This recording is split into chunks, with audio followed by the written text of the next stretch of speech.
NGOs కూడా ఇబ్బంది పడే పరిస్థితులు ఉన్నాయి. నాకు కూడా తెలుసు.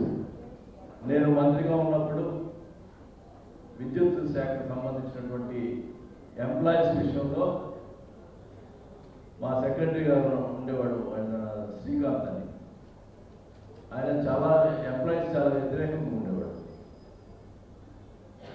మామూలుగా ఆయన పెట్టాల్సిన మీటింగ్ నేను పెట్టాల్సి వచ్చేది, ఎంప్లాయీస్ దగ్గరికి రానిచ్చేవాడు.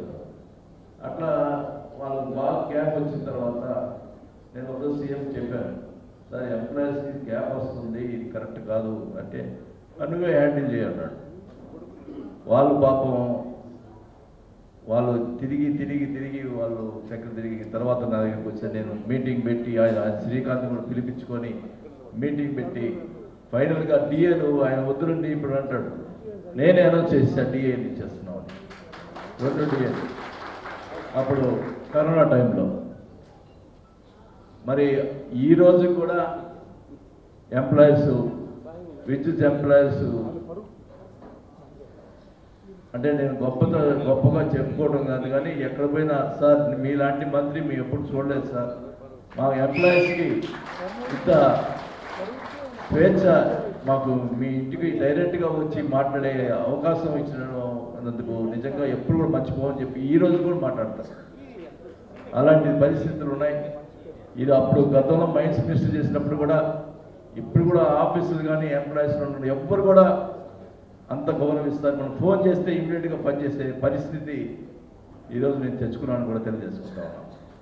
అప్పుడు పిఆర్సీ విషయంలో కూడా నేను సీఎం గారితో కూడా నేను ఎప్పుడు అంటే ఈ మధ్య మీరు చూస్తున్నారు, గమనించారు లేదో,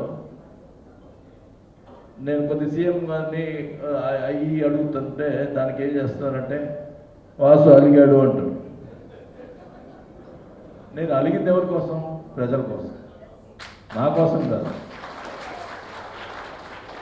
నేను 25,000 మంది పట్టాలు ఇవ్వాలి, అప్పుడు ఈ పొద్దు నేను పోటీ చేసి హైదరాబాద్ కూర్చున్నాను, నా కోసం కాదు కదా. ప్రజలు నన్ను 5 సార్లు గెలిపించిన ప్రజలకి మాట నిలబెట్టుకునే దానికోసం ప్రయత్నం చేశాను.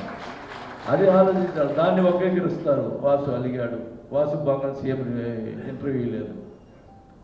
ఈ మధ్య సీఎం గారు ఇంటెలిజెన్స్ అన్నాడంట, వాసు వస్తే నాకు ఏదో ఉంటుంది, ఏదో అన్ని అడుగుతున్నాడు, గట్టిగా అడుగుతున్నాడు, మళ్ళీ ఉన్నది చెప్పాలా, లేకపోతే ప్రజలలో జరుగుతున్న విషయాలు సీఎంకి చెప్పకపోతే చాలా ఇబ్బందులు జరుగుతాయి.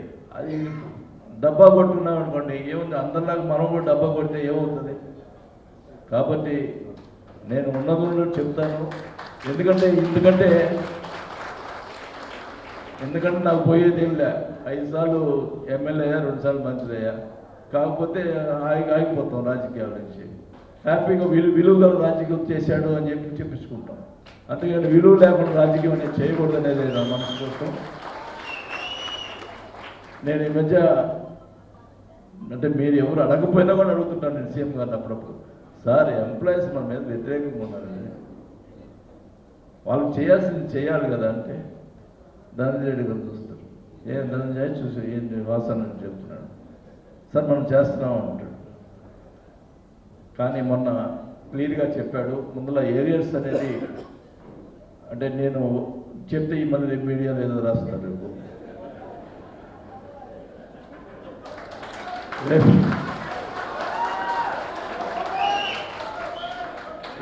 సీఎం గారు ఏది వాసు అనౌన్స్ చేశాడు, ఎందుకు నాకు ఇది అంటే మొన్న అడిగితే నేను సీఎం గారు పర్టికులర్గా మీ విషయం మీదే ఢిల్లీ పోయి మోడీ గారిని కలిసి డబ్బులు రావాల్సిన జిఎస్టీ డబ్బులు రావాల్సిన డబ్బుల కోసం పోయారు. ఆ డబ్బులు కూడా వస్తున్నాయి.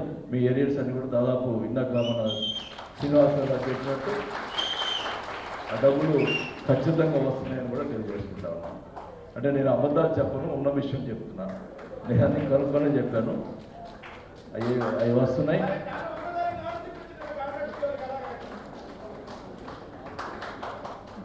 మరి ఈరోజు అసలు పెళ్లి కొడుకు మన బండి శ్రీనివాసరావు ఆయన ఇప్పుడు కాదు, నాకు 10 సంవత్సరాల నుంచి ఎనలేని అనుబంధం ఉంది. ఎప్పుడు కూడా ఆయన విషయంలో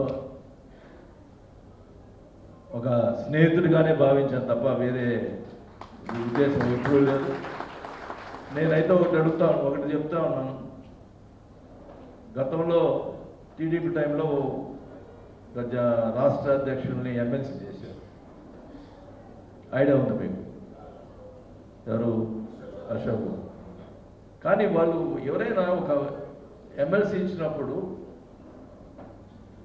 ఎన్జిఓ వాళ్ళు చేసిన అధ్యక్షులు చేసిన వాళ్ళ ప్రాబ్లమ్స్ని గట్టిగా ఎమ్మెల్సీగా ఫేస్ చేయాలా. ఓటు ఎమ్మెల్సీ తీసుకోండి, మీ వల్ల ఎమ్మెల్సీ అయ్యాడని గుర్తుపెట్టుకోవాలి. ఇప్పుడు రేపు శ్రీనివాసరావు కూడా ఎమ్మెల్సీ అయితే మీ వల్ల అయ్యాడని గుర్తుపెట్టుకోవాలి. మీకోసం పోరాడాలి. నేను శ్రీనివాసరావు కోసం రేపు సీఎం గారితో పోరాడతా, ఎమ్మెల్సీ ఇవ్వాలని ఖచ్చితంగా.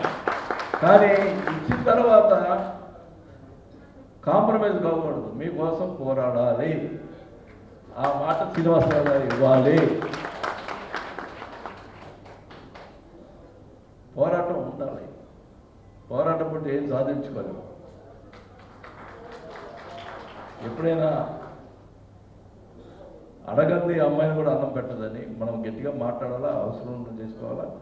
ఒక్కోసారి సర్దుకొని పోవాలి. నేను కూడా అప్పుడప్పుడు ఒక్కోసారి సర్దుకొని పోతుంటాను. చాలా ఇబ్బంది పడుతున్నాను.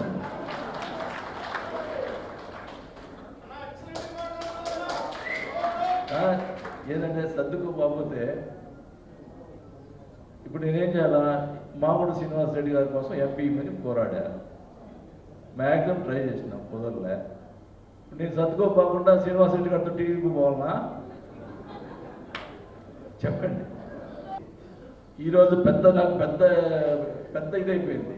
ఇప్పుడు రేపు ఏమో ఫోటోలు వస్తాయి. ఎంపీ గారు ఈరోజు రిజైన్ చేశాడు పొద్దున్నే పార్టీకి. ఇద్దరు పక్కన కూర్చున్నాం, ఇద్దరు వాటేసుకున్నాం.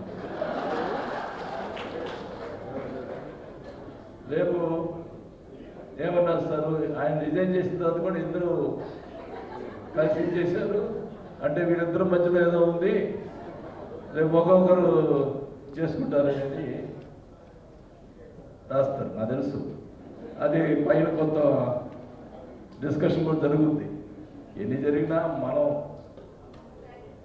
మనం చిత్తశుద్ధితో ఉన్నప్పుడు ఎవడు ఎన్ని మాట్లాడుతున్నా మనం చూసి భయపడాల్సిన పని లేదు.